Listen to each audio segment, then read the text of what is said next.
bienvenidos a una nueva edición de Alerta Congreso.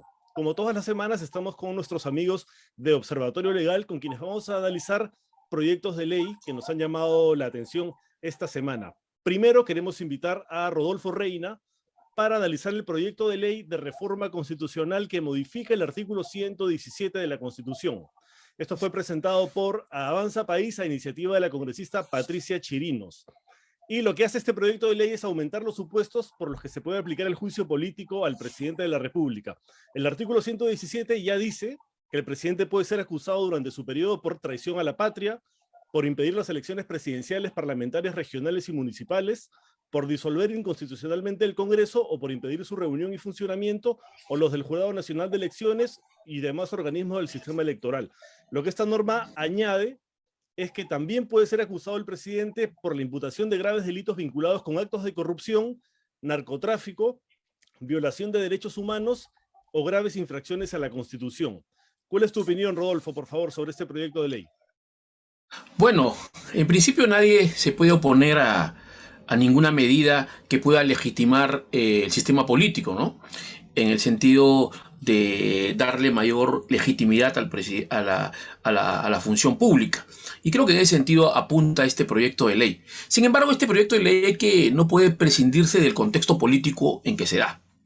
En primer lugar, hay que tener en cuenta que un sector de la oposición en el Parlamento que ha negado los resultados electorales del año 2021 ha tenido como objetivo político, obviamente, ver el mecanismo para separar al presidente de la República de su cargo. En ese contexto, este proyecto planteado por un grupo político que justamente forma parte de otros grupos políticos que tienen una oposición dura al gobierno, han estado proponiendo una serie de alternativas para poder separar del cargo al presidente de la República. La autora de este proyecto de ley promovió activamente la vacancia presidencial. En segundo lugar, otra congresista de la misma bancada está promoviendo una moción de orden del día para exhortar al presidente de la República para renunciar. Entonces, estos factores no pueden pasar desapercibidos. Entonces, obviamente, esta propuesta que puede resultar pertinente constituye en el contexto del foro político del Parlamento una herramienta más para ver la forma de separar al presidente de la República del cargo. No obstante que de repente existan razones fundadas para plantearla. El otro tema de análisis que yo planteo y que tiene relación también con esta inestabilidad política es que obviamente es necesaria una reforma política, no solamente del artículo 117, sino de otros aspectos que fortalezcan la legitimidad del sistema político. Por ejemplo, esta inestabilidad política que vivimos se ve expresado que en 6 meses de gobierno tenemos 3 ministros de educación y vamos a tener un 4º ministro del Interior.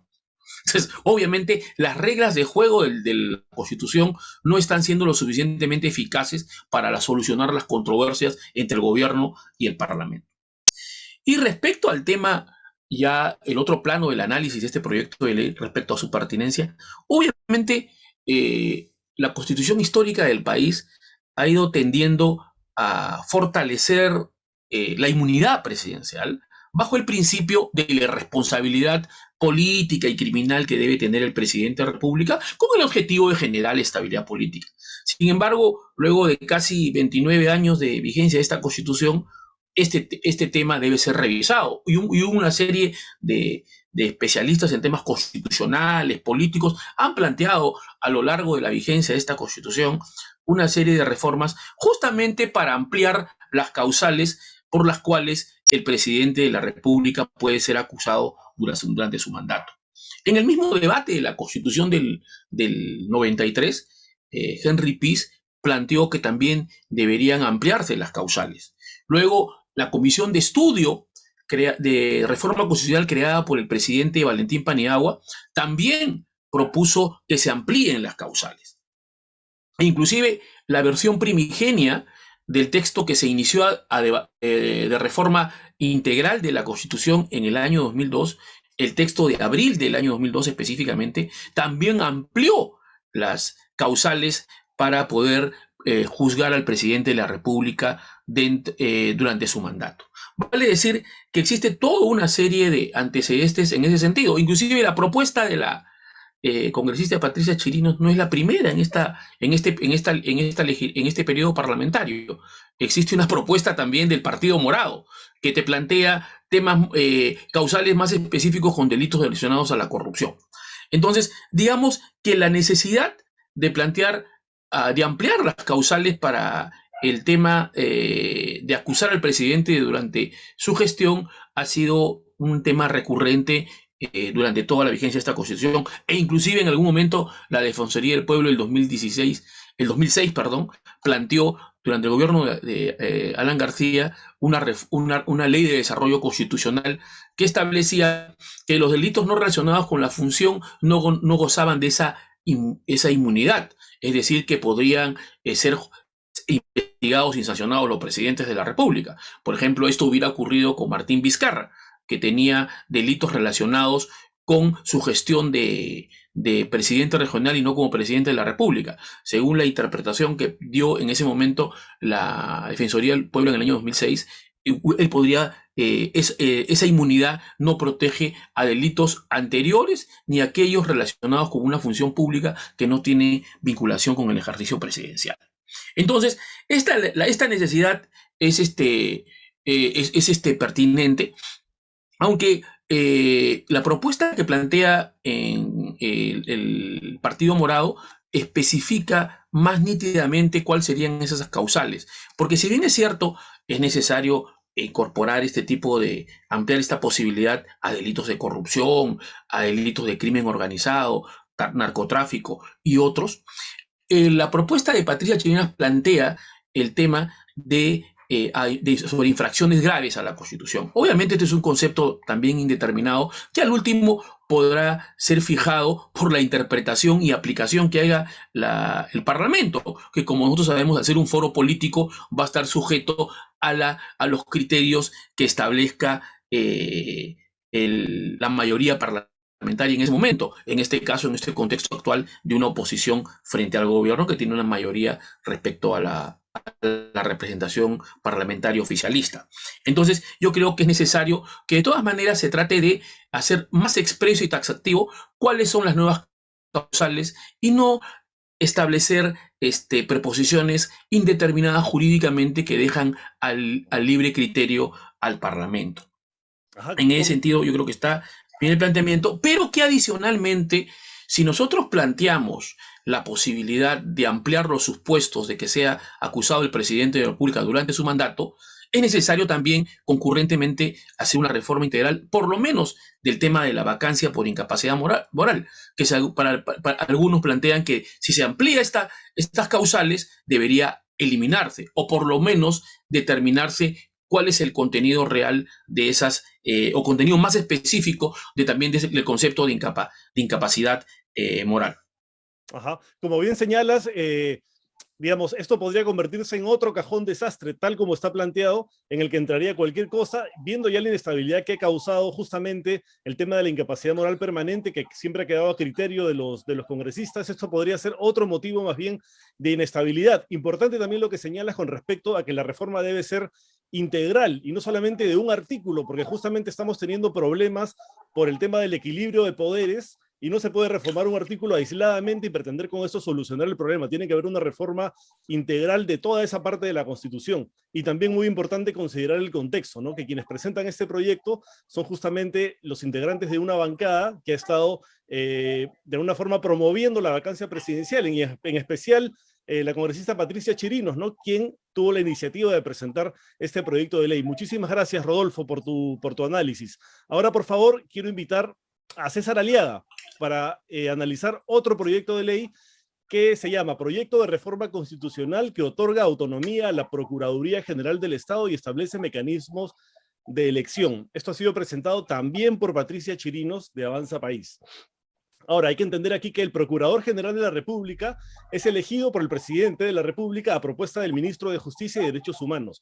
Y también es importante ver el contexto en que se presenta este proyecto de ley, ¿no?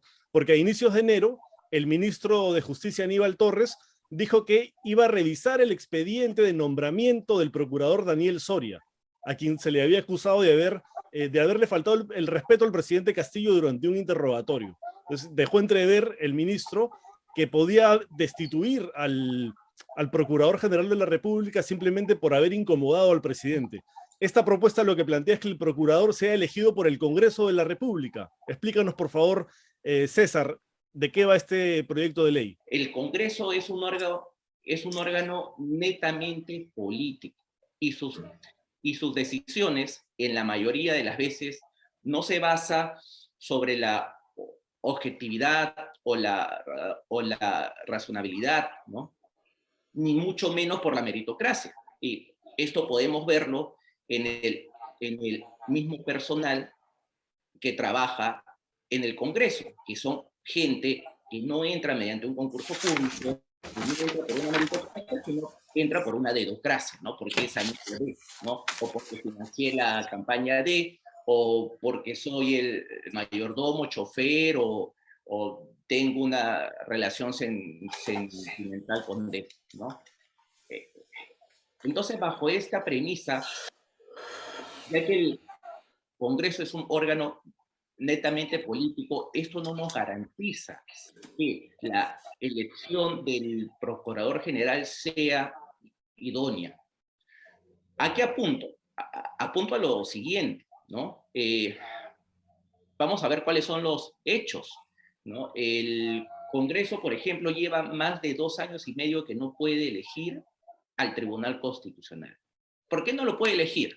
No lo puede elegir no porque le falte tiempo, sino no lo puede elegir porque no llega a los consensos políticos para los votos. ¿Qué es lo que nos demuestra esto? Que no es una cuestión meritocrática, sino es una cuestión de mero y simple cálculo político, ¿no? Igualmente, el defensor del pueblo lleva 7 meses ya con su mandato vencido, ¿no? Y no lo pueden elegir y tampoco han formado ni la comisión porque ahorita para ellos no es una prioridad política porque el defensor está haciendo actuaciones políticas, ¿no? Entonces, volviendo al punto, en el concurso pasado, en el que se suspendió mediante un amparo para el Tribunal Constitucional, el argumento fue que la calificación que el Parlamento hizo fue una calificación que no tenía fundamentación. Nadie sabía por qué un candidato tenía 100 de nota mientras que el otro tenía 0, ¿no? Ahora, aún con esta mala experiencia del amparo y que se suspendió el concurso pasado, vemos que el Congreso nuevamente está incurriendo en estas faltas. La semana pasada salieron los resultados de la calificación curricular, que en principio debería ser objetiva, pero no lo es, ¿no? Y hemos visto candidatos a los que algunos congresistas le han puesto 20 y otros congresistas 0,4 o 0 o 0,2. Eso no tiene lógica. O sea, ¿cómo puede ser posible que en un tema curricular que es 100% objetivo, porque se están viendo los estudios académicos, las ponencias académicas, los artículos, docencia, ¿cómo es posible que haya discrepancia, que un congresista le ponga 20 a un candidato, mientras que otro congresista le ponga 0,12, 0,4, 0,5? Eso no tiene lógica. Y más grave aún es que no se ha fundamentado, o sea, nadie sabe por qué. Y lo que ha sucedido es que hemos visto casos que muchos candidatos que en el proceso pasado estaban entre los últimos, ahora son los primeros. Y los que en el proceso pasado estaban entre los primeros, ahora son los últimos. O sea, es ilógico por donde se le vea, ¿no? Entonces, con estos antecedentes, lo que nos demuestra la realidad es que el Congreso no es un órgano que esté capacitado para hacer la selección de altos funcionarios. ¿Por qué? Porque es un órgano netamente político, no cuenta con el expertise no tiene imparcialidad ni independencia, porque solamente responde a las decisiones de cálculo político. La pregunta es, ¿quién lo debe elegir? ¿No? Para esto es necesario ver qué es lo que la jurisprudencia internacional señala, ¿no? El Tribunal Europeo de Derechos Humanos y la Corte Interamericana han señalado en reiterada jurisprudencia que la autonomía y la independencia de los órganos vinculados al sistema de justicia, ¿no?, tiene que ser velada necesariamente desde el inicio, que es quién los designa. Y quien los debe designar tiene que ser un órgano que no responda a factores políticos. Y la elección tiene que ser pública, transparente y meritocrática. Por tanto, en mi criterio, quien debe elegir a los procuradores públicos tiene que ser, obviamente, la Junta Nacional de Justicia, que es quien elige actualmente a los magistrados del Poder Judicial y del Ministerio Público. Solo de esta forma, mediante un proceso meritocrático, transparente, público, ¿no?, y hecho por un órgano con autonomía funcional y eminentemente técnico como la Junta Nacional de Justicia, es la única forma de que se garantice que los procuradores públicos sean personas idóneas. Muchísimas gracias a todos por su participación en el Alerta Congreso de hoy. Muchas gracias como siempre y gracias a todos los que nos siguen todas las semanas. Hasta la próxima semana con un nuevo Alerta Congreso. Nos vemos.